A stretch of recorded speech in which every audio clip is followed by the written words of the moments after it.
Yo, what's up, people? This is producer Remington Steele, and today I'm going to be showing you how to map your MIDI controller knobs and buttons to the mix channel faders and other parameters inside of your Reason DAW. All right? So, for instance, if you wanted this first knob here to control the first channel on your mixer in Reason, what you would do is right-click on the channel you want to be automated.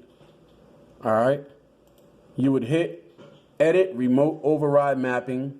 You will come to Control Surface, drop this window, go to whatever MIDI controller you're using. In my case, it would be the M Audio Oxygen 25. Click on it, and then I would turn that knob, all right, that I told you I would be using to control that parameter. Always make sure that Learn from Control Surface Input is checked before you start turning that knob. And then once you start turning that knob, you'll see Control Surface activity. All right. Once you establish all of that, you hit OK. All right. And now, when you turn that knob on your MIDI controller, it'll be controlling that fader on your mixer. Cool? Now, if I right-click on it and I hit Edit Automation, now when I hit Record and turn that knob back and forth, let's make this a little bigger so you can see it a little better. Now when I hit Record and turn that knob back and forth on my MIDI controller, you're going to see the fader going up and down, and you're going to see the automation being drawn in the window. So let's hit Record and turn the knob.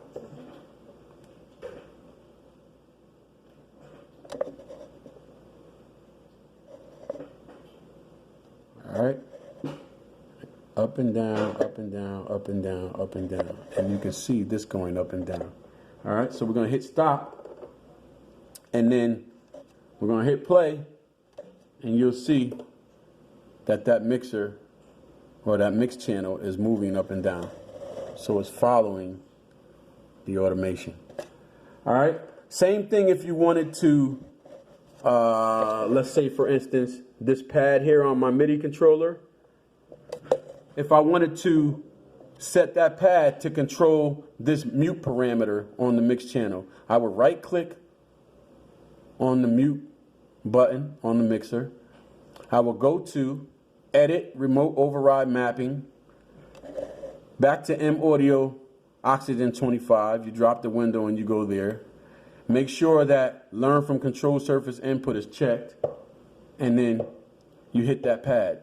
All right, and then you hit OK. So now you can probably hear my fingers hitting the pad on my MIDI controller, which I'm doing on purpose, hitting it loud so you can hear it. And as you can see, it's controlling the mute button on the mixer. All right, so it's pretty much the same with every other parameter. These knobs are the same, these buttons are the same, and the same goes for like instruments. If I was to pull a drum in here and I wanted to control this tone knob, I would right click on it, go down to Edit, Override, Remote Mapping. I would choose my control surface, which is my MIDI controller, my M Audio Oxygen 25, and then I would turn a knob on my MIDI controller.